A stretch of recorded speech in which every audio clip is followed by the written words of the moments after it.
सभ्यतेच्या स्मारकांचं पुनरुज्जीवन करण्यात येणार आहे आणि यासोबत विशेषतः एक मोठी लढाई पुढच्या काळामध्ये अंमली पदार्थांच्या विरुद्ध देशामध्ये लढली जाणार आहे।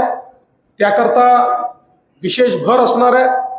आपल्याला माहिती आहे नवीन कायदे आता आपण तयार केले आहेत, CRPC IPCच्या पेक्षा वेगळे, आणि त्याच्यामध्ये न्यायसंहिता आपण सुरू केलेली आहे।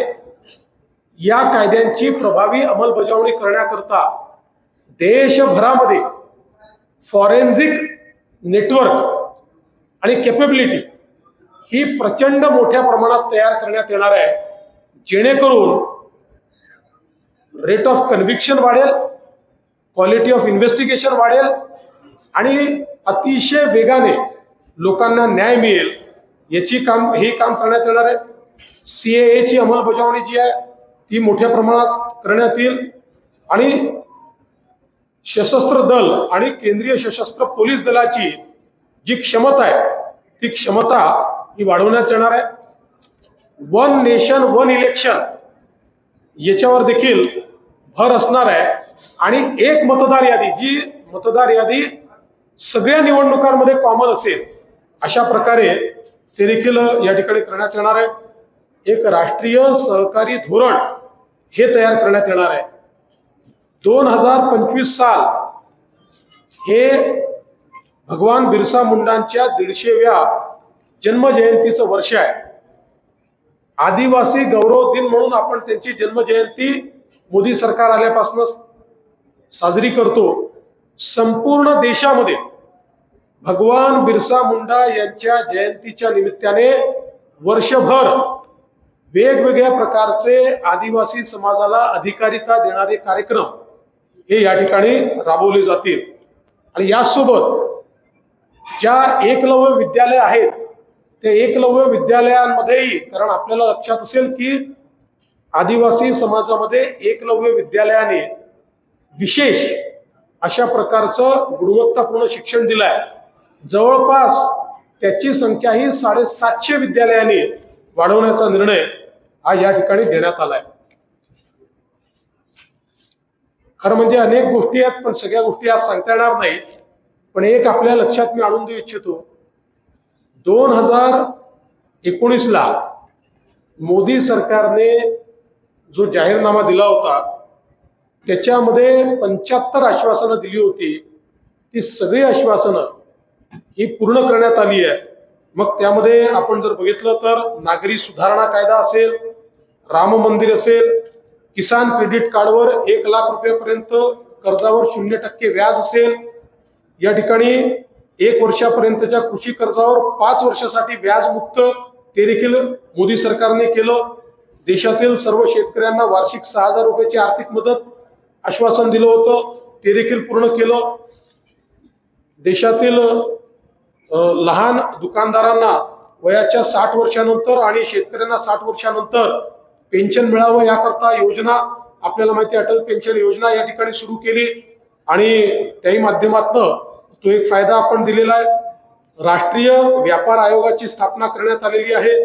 उच्चभ्रू अभियांत्रिकी महाविद्यालयांच्या जागांमध्ये जवळपास मोठ्या प्रमाणात वाढ करण्यात आली आणि आता पुन्हा 50% वाढ ही त्याच्यामध्ये करण्यात येणार आहे।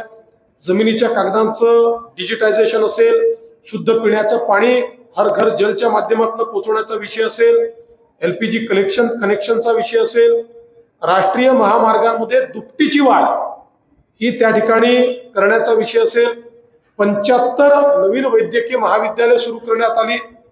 त्याचबरोबर रेल्वे स्टेशन, सर्व रेल्वे मार्गाचं विद्युतीकरण 2022 मध्ये पूर्ण करण्यात आलं। सर्व रुळांचं ब्रॉडगेज मध्ये रूपांतर याची सुरुवात करण्यात आली आणि 5 किलोमीटरच्या आत प्रत्येक व्यक्तीला बँकिंग व्यवस्था देण्यात येईल असं सांगितलं होतं, ते देण्याचं काम झालं। लघु सूक्ष्म आणि मध्यम उद्योगांकरता सिंगल विंडो सिस्टीम सुरू झाली। आदिवासी स्वातंत्र्य संग्राम सैनिकांचे संग्रहालय हे करण्याचं ते सुरू झालं। 3 तलाकचा कायदा, तो कायदा त्या ठिकाणी पूर्ण झाला। त्यामुळे भाजपचं संकल्प पत्र हे कागदी नाहीये, भाजपचं संकल्पपत्र ही मोदीजींची गॅरंटी आहे आणि निश्चितपणे देशातल्या सर्व घटकांचा विकास, दीन दलित गोरगरीब आदिवासी शेतकरी शेतमजूर महिला अल्पसंख्याक ओबीसी यांच्या सहित ओपन कॅटेगरी पासून प्रत्येक व्यक्तीचा विकास करण्याचा संकल्प आणि त्याच्याकरता संधी ही या मोदींच्या गॅरंटीच्या संकल्पपत्रातून देण्यात आली आहे। हे संकल्पपत्र आम्ही महाराष्ट्राच्या आणि भारताच्या जनतेला समर्पित करतो आणि निश्चितपणे मला विश्वास आहे की मोदीजींच्या गॅरंटीवर सर्वात जास्त विश्वास या देशातल्या नागरिकांचा आहे। त्यामुळे देशातले नागरिक हे निश्चितपणे पुन्हा एकदा तिसऱ्यांदा महाराष्ट्रात आणि देशात मोदीजींचं सरकार निवडून आणतील। सर, या संकल्पपत्रामध्ये महत्त्वाचं म्हणजे सरकारी किती नोकऱ्या देणार आहे हा मुद्दा आला नाहीये सरकारी नोकऱ्यांचा, आणि मागच्या वेळेस 2 करोड नोकऱ्या देण्याचा घोषणा केली होती, ते पण पूर्ण झालेलं नाही। पहिली गोष्ट अशी आहे की जेवढ्या जागा रिकाम्या आहेत त्या सगळ्या भरण्याचा निर्धार करण्यात आलेला आहे आणि मागचं संकल्पपत्र आपण उचलून बघा, त्याच्यामध्ये रोजगाराच्या संधी सांगितलेल्या आहेत, सांगितल्या त्यापेक्षा जास्त निर्माण झालेल्या आहेत आणि त्याचं काय म्हणतात पत्रक देखील लोकसभेत सादर झालेलं आहे।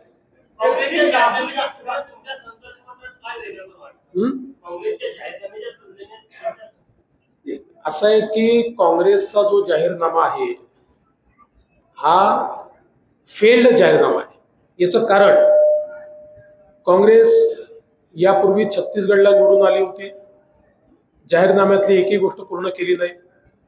राजस्थानला निवडून आली होती, जाहीरनाम्यातली एकही गोष्ट पूर्ण केली नाही। हिमाचलमध्ये निवडून आले, जाहीरनाम्यातली एकही गोष्ट पूर्ण केली नाही। आताही कर्नाटकमध्ये निवडून आले तर जाहीरनाम्यातली एकही गोष्ट त्यांनी पूर्ण केलेली नाही।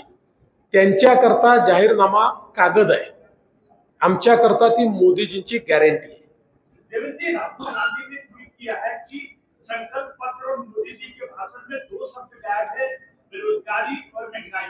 और खड़गे जी ने कहा है कि बीजेपी की गारंटी ये जुमले की वारंटी है। तो इस संबंध में क्या कहेंगे दोनों सवाल के जवाब? देखिए, पहली बात तो ये है कि मैं राहुल जी को दोष नहीं दूंगा क्योंकि वो पढ़ते ही नहीं है, तो इसलिए इसमें क्या आया है ये उनको पता ही नहीं है। किसी ने उनको लिख कर दे दिया होगा। मैंने तो अभी आपको बताया रोजगार के कितने अवसर इसमें है, किस प्रकार से लोगों को फायदा मिलने वाला है, ये सारी चीजें इसमें आई है। तो मुझे लगता है कि राहुल जी अगर पढ़ लेते और पढ़कर इसके ऊपर अपना मत व्यक्त करते तो शायद उसका जवाब भी हम दे देते। और खड़गे जी से मेरा इतना ही निवेदन है, खड़गे जी देश का छोड़ दीजिए, आप तो कर्नाटक से कांग्रेस के अध्यक्ष है, कर्नाटक में आपने दिया हुआ कोई भी वादा आप पूरा नहीं कर पाए। अब आपके लोग ये कहते हैं कि वादे पूरे करने के लिए नहीं होते।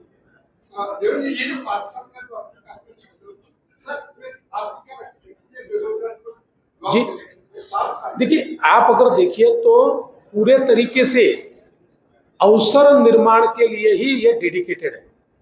मतलब अगर इसको हम नटशेल में इसके हाइलाइट्स की ओर जाएंगे तो आपके ध्यान में आएगा कि देश को मैन्युफैक्चरिंग हब बनाएंगे तो रोजगार की निर्मित होने वाली है, स्टार्टअप इकोसिस्टम तैयार करेंगे तो रोजगार की निर्मित होने वाली है, इंफ्रास्ट्रक्चर तैयार करेंगे तो रोजगार की निर्मित होने वाली है, डिजिटल इंफ्रास्ट्रक्चर तैयार करेंगे तो रोजगार की निर्मित होने वाली है, कृषि क्षेत्र में रोजगार की निर्मित होने वाली है, सहकार क्षेत्र में रोजगार की निर्मित होने वाली है। तो कुल मिलाकर अगर इसको अलग अलग तरीके से देखें तो मैं ऐसा कहूंगा कि रोजगार के लिए समर्पित इस प्रकार का ये मोदी की गारंटी का पत्र है।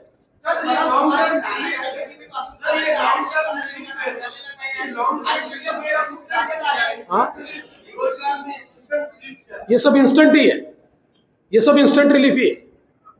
काय काय आरक्षणचा मुद्दा बऱ्याच समाजामध्ये गाजत आहे, तर बरेच समाज मोदीपासून नाराज आहे, तर हे लोक मतदान करणार काय? याला जोडून मला प्रश्न आहे की काँग्रेस वारंवार प्रचार करत आहे की संविधान बदललं जाईल। माननीय प्रधानमंत्री महोदयांनी अतिशय स्पष्टपणे सांगितलेलं आहे की डॉक्टर बाबासाहेब आंबेडकरांचं संविधान होतं म्हणून चहा विकणारा पोरगा आज देशाचा प्रधानमंत्री झालाय. ज्यावेळेस मोदीजींची निवड एनडीएचे प्रमुख म्हणून झाली त्यावेळी त्या ठिकाणी मोदीजींनी पहिल्यांदा भारताच्या संविधानाची पूजा केली आणि त्यानंतर मोदीजींनी आपलं पद स्वीकारलं. मोदीजी म्हणतात मला कुठल्याही ग्रंथापेक्षा संविधान हे जास्त महत्वाचं आहे आणि गेले 10 वर्ष पूर्ण मेजॉरिटी ॲब्सोल्यूट मेजॉरिटी मोदीजींकडे आहे. पण मोदीजींनी संविधानाचं रक्षण केलं, संविधान बदलण्याचा विचार देखील केला नाही. आणि सगळ्यात महत्वाचं असं आहे की सुप्रीम कोर्टाने अतिशय स्पष्टपणे सांगितलेलं आहे की संविधानाचं बेसिक स्ट्रक्चर बदलण्याचा अधिकार संसदेला नाही. त्यामुळे हा काँग्रेसचा जुमला आहे. ज्यावेळेस विकासाचा विचार मांडता येत नाही, ज्यावेळी कुठलंही त्या ठिकाणी जनहिताचं कार्य करता येत नाही आणि ज्यावेळी क्रेडिबिलिटी संपलेली आहे अशा वेळी लोकांच्या मनात कन्फ्युजन तयार करण्याचा प्रयत्न आहे. पण हाच प्रयत्न त्यांनी 14ला केला, हाच प्रयत्न त्यांनी 19ला केला, हाच प्रयत्न ते 24ला करतायत. लोकांचा विश्वास हा केवळ मोदीजींवर आहे आणि म्हणूनच आताही झालेल्या 3 राज्यात मोदीजींच्या बाजूनेच लोकांनी मतदान केलंय आणि देशातही मोदीजींच्या बाजूनेच लोक मतदान करतील.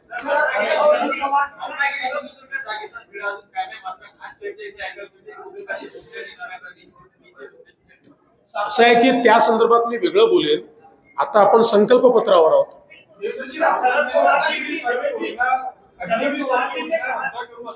काय काय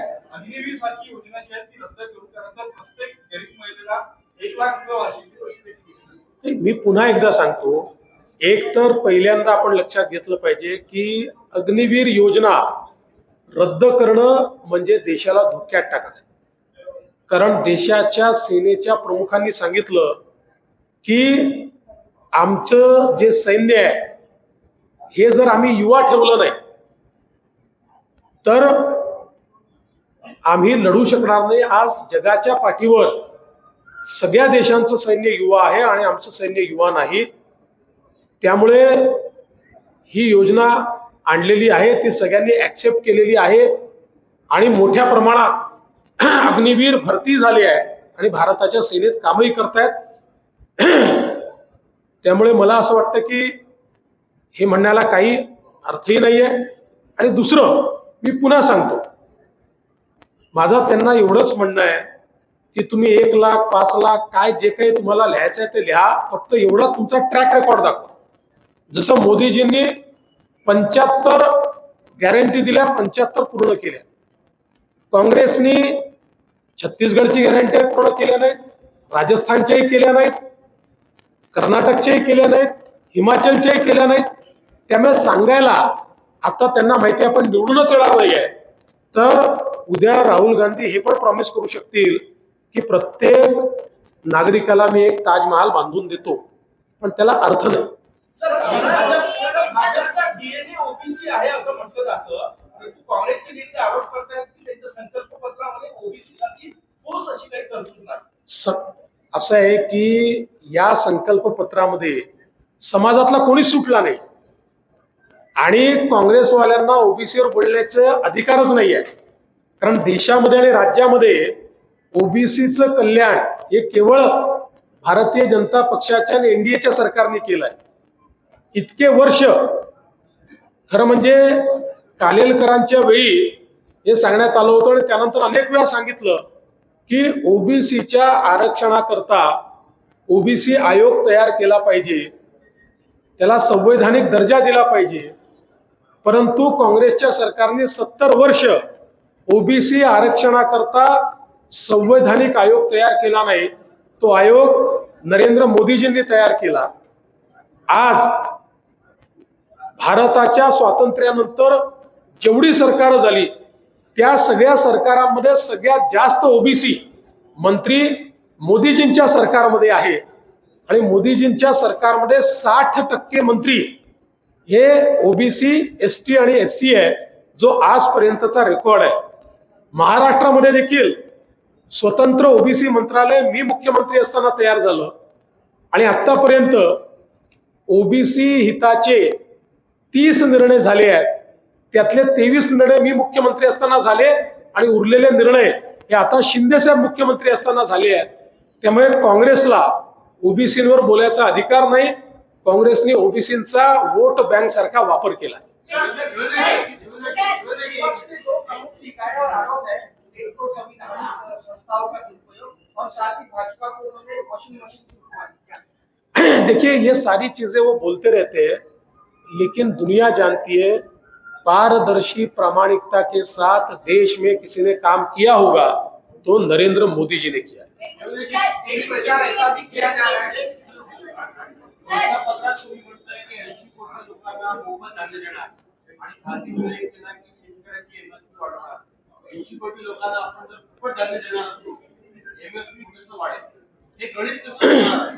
असं आहे, हा गरीब कल्याणाचा अजेंडा आहे. लोक कल्याणकारी अशा प्रकारचे राज्य आहे. आताही कोविड पासनं आपण दरवर्षी एमएसपी वाढवली आणि तरी देखील कोविड पासनं आपण मोफत अन्नधान्य देतोच आहे. त्यामुळे एमएसपी पण वाढणार आणि मोफत अन्नधान्य देखील दिलं जाणार.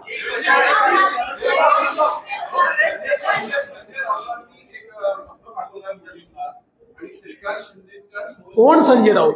तुम्ही काय क्वालिटीच्या माणसांबद्दल थोडंच विचार. माझा स्तर पाहून थोडं विचार.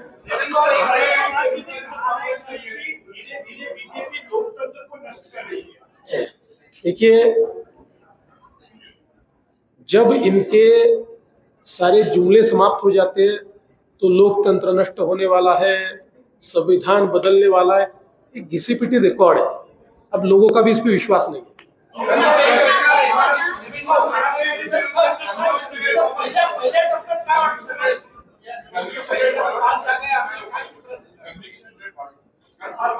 नाही, म्हणूनच आता जे नवीन सीआरपीसी तयार करण्यात आला आहे याच्यामध्ये टेक्निकल आणि फॉरेन्सिक एव्हिडन्सला महत्त्व देण्यात आलं आहे. त्याचं इन्फ्रास्ट्रक्चर तयार होत आहे. त्यामुळे रेट ऑफ कन्व्हिक्शन वाढेल. पहिल्या टप्प्यातल्या सगळ्या जागा आम्ही जिंकू. समाजतांत्रिक कायदा सगळ्या देशात एकावेळेस लागू होणार, पण हिंदू कार्यकर्ता पण त्यांची पण मागणी आहे की लव जिहाद, धर्मांतरण, गोहत्या, अवैध गोतस्करी याबद्दल पण कायदा हे राज्यात पण झाला पाहिजे आणि केंद्रात तो प्रखर व्हायला पाहिजे. त्याबद्दल काहीच या नमूद केलेलं नाही. गोवंश हत्या बंदीचा कायदा हा लागूच आहे. तो महाराष्ट्रातही आहे, तो देशातल्या सगळ्या राज्यांनी केलेला आहे. त्यावर कारवाई म्हणून नाही, काय कारवाई होतेच आहे. त्याच्यावर कारवाई केलीच जाते आहे आणि कायदा देखील आहे. ये चुनाव आखिरी है, ऐसा भी प्रचार किया जा रहा है अभी विरोधियों को। हाँ? ये चुनाव आखिरी चुनाव है, अगर मोदी सरकार चुनकर आ जाती है, ऐसा भी प्रचार किया जा रहा है। देखिए, ये मूर्खतापूर्ण है. यानी इस बात का जवाब भी देना ये मूर्खतापूर्ण है. अरे, भारत के खून में लोकतंत्र है. दुनिया को जब लोकतंत्र पता नहीं था तब भारत को लोकतंत्र पता था. और भारत का लोकतंत्र समाप्त करने का प्रयास इंदिरा जी ने किया था. इंदिरा जी ने लाखों विपक्ष के कार्यकर्ताओं को, नेताओं को 2 साल जेल में बंद रखा. बावजूद उसके इंदिरा जी भारत का लोकतंत्र समाप्त नहीं कर पाई. कांग्रेस भारत का लोकतंत्र समाप्त नहीं कर पाई. ये भारत का लोकतंत्र कोई समाप्त नहीं कर सकता. और मोदी जी तो इस लोकतंत्र के पुरोधा है. चला, धन्यवाद. बोलो ना त्याच्या